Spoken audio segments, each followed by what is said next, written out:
Well, to take advantage of those sales, you're going to need money, perhaps a job. 7.4 seconds on average, that's how long you have to make an impression on a recruiter who is scanning your resume. So how do you cut through the noise and get yours to stand out for the right reasons? Mandi Woodruff-Santos is a Yahoo Finance contributor and co-host of the Brown Ambition podcast. Always good to have you on. So Mandi, trying to get to the top of the heap when you only have 7.4 seconds, what do people need to do? Yeah, absolutely. So there's one word that I want people to leave this segment like kind of ricocheting around your mind: impact. Impact is the key. I actually have a small group coaching program that I host, and I had a very special guest at a recent VIP session that I held with them, a recruiter from Meta. I'm not going to reveal their name, but they gave us a lot of tea. Okay, Rochelle? And one of the key ingredients to that tea, especially for recruiters these days, is how is this candidate not just telling me what they've done, but what is the impact of what they've done? And when I put that to my coaching clients to ask them, on your resume, let's go through bullet by bullet and actually illustrate your impact, it was so difficult. It was like deer caught in headlights, but it could not be more important. This, I promise you, is how you're going to stand out on that high stack of applicants, because despite the recession that we are potentially heading towards, job postings are still up 54% compared to the recession, right? So there's still jobs out there. There's still lots of movement career-wise to be had. So why not stand out if you're going to put yourself out there? So you say impact, which is interesting, but if you can't necessarily quantify that impact, if you can't say, for X, I raised sales by 20%, is there another way to do it without having hard data there available?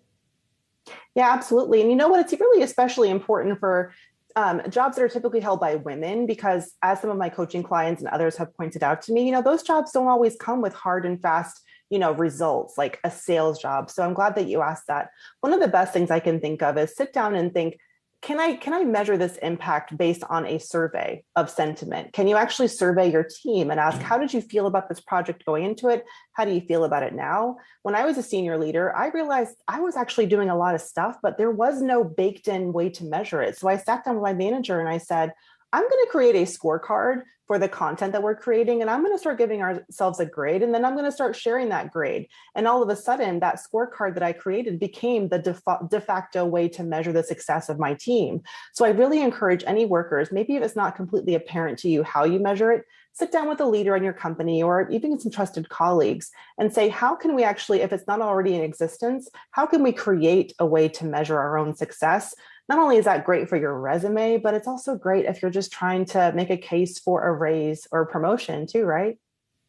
Of course. Now, it's interesting because I know a lot of people absolutely hate having to do their resume. It's one of those chores that you sort of, you need to do it, but you don't really want to.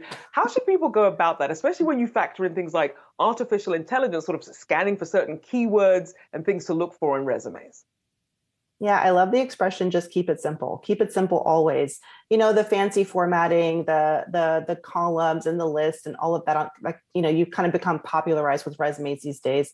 Just keep it on at the basic level, make it easy to read. You only got 7.5 seconds, if that, to capture a recruiter's attention. So focus on easy to read nuggets, pull out those bullet points of what was the impact of the tasks you completed at that role, and let that be it. You don't need to have a bunch of superfluous tasks or responsibilities or try to keyword stuff.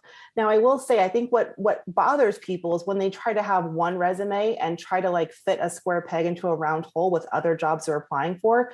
I'm actually in favor of routinely updating your resume and even having, different resume personalities depending on the role that you're going after. Maybe one's a little more focused on your hard skills, one's more focused on your management skills, for those times when you're wanting to step into a management role. I like having a couple of different versions out there so you're not always reinventing the wheel. Now, here's even more important. We're talking about resumes, but everything you put on your resume that you updated, make sure it's on LinkedIn. Because honestly, that's for the recruiters who are searching for candidates and they're not even posting the jobs yet, which can be a lot of jobs out there, right?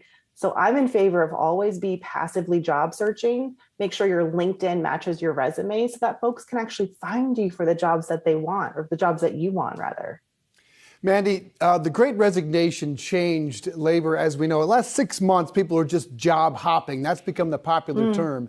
Are you seeing that slow down? And if you have been job hopping over the last 2-3 years, is there a way to downplay that, or will that not harm you in this job market?